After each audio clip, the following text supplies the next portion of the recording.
AGT Live 24/7. This is AGT Live 24/7. 2024 সালের বন্যায় ধলাই জেলায় গন্ডাছড়া মহকুমা এলাকায় 5 জনের মৃত্যু হয়েছে। সরকারি উদ্যোগে সেই সকল পরিবারগুলিকে এখনও সরকারি সাহায্য প্রদান করা হয়নি। অতি সত্বর দলমত বিচার না করে সেই সকল পরিবারগুলিকে সাহায্য দেওয়া, রেগা প্রকল্পের শ্রমিকদের পর্যাপ্ত হারে কাজ প্রদান এবং কাজের দিন সংখ্যা ইত্যাদি বৃদ্ধি করা, রেগার কাজে শ্রমিকদের নিয়ে দলবাজি বন্ধ করা, সমতল এবং পাহাড় এলাকাগুলিতে প্রয়োজনীয় পর্যাপ্ত পানীয় জলের সুবন্দোবস্ত করা, এই 4টি দাবি নিয়ে ধলাই জেলার অতিরিক্ত জেলা শাসকের নিকট ডেপুটেশনে মিলিত হলেন জেলা এবং সিপিআইএম রাজ্য নেতৃত্ব। 18 ফেব্রুয়ারি বিরোধী দল সিপিআইএম দলের পক্ষ থেকে এক ডেপুটেশনে অতিরিক্ত জেলা শাসকের সাথে মিলিত হয়ে বিষয়গুলি তুলে ধরেন তপশিলি জাতি সমন্বয় সমিতির রাজ্য নেতৃত্ব সুধন দাস।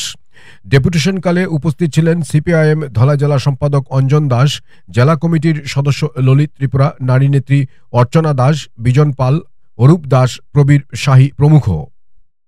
দাবিগুলি নিয়ে বিস্তৃতভাবে তুলে ধরেন তপশিলি জাতি সমন্বয় সমিতির রাজ্য নেতা সুধন দাস।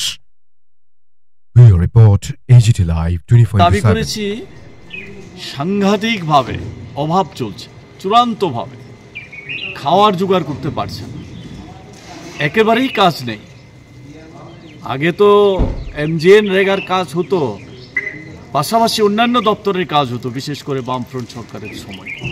আর উপজাতি এলাকার মধ্যে বামফ্রন্ট সরকারের সময় শুধু 80-90 দিন না, 125 দিনও কাজ দিয়েছে। আর এখন 30 থেকে 35 দিন কাজ পাচ্ছে না। বাস্তব যারা শ্রমিক তারা কাজ পাচ্ছে না। এই অবস্থা এখন ধলাই জেলার প্রায় সর্বত্রই একটা ভয়ানক অর্থনৈতিক সমস্যার মধ্যে পড়েছে মানুষ। পাহাড়ের মানুষ, গ্রামের মানুষ সংকটের মধ্যে পড়েছে। প্রাকৃতিক বিপর্যয়ে কারোর মৃত্যু হলে সঙ্গে সঙ্গে যেমন রাজ্য সরকারের কাছে ফান্ড থাকে, কেন্দ্রীয় সরকারের ফান্ড থাকে, তো কেন এখন পর্যন্ত দেওয়া হচ্ছে না? যাতে অবিলম্বে দেওয়া হয় সেই দাবি আমরা করি। জলের নামে জলের মতো টাকা খরচ হচ্ছে, কোথায় যাচ্ছে সে সমস্ত টাকা? জল পাচ্ছে না, ছড়ার জল, নালার জল খেতে হচ্ছে। তারপরে এই সমতল এলাকার মধ্যে ডিপ টিউবওয়েল বন্ধ, সাপ্লাই লাইন বন্ধ, জল নেই, মা বোনেরা রাস্তায় কলসি নিয়ে বসে যাচ্ছে। যত্রতত্র এই ধরনের সমস্যাগুলি আমরা জেলা শাসকের দৃষ্টিতে এনেছি, যাতে দ্রুত এগুলি ব্যবস্থা করেন, এই দাবি আমরা করেছি। আমাদের সঙ্গে এখানে ধলাই জেলার সিপিআইএমের সম্পাদক অঞ্জন দাস, আমাদের গন্ডাছড়ার এই প্রাক্তন বিধায়ক ললিত ত্রিপুরা, আমাদের নারী নেত্রী অর্চনা দাস, আমাদের এই বিজন পাল, আমাদের জেলা নেতৃত্ব অরূপ দাস, তারপরে প্রদীপ শাহী, তারা আছেন।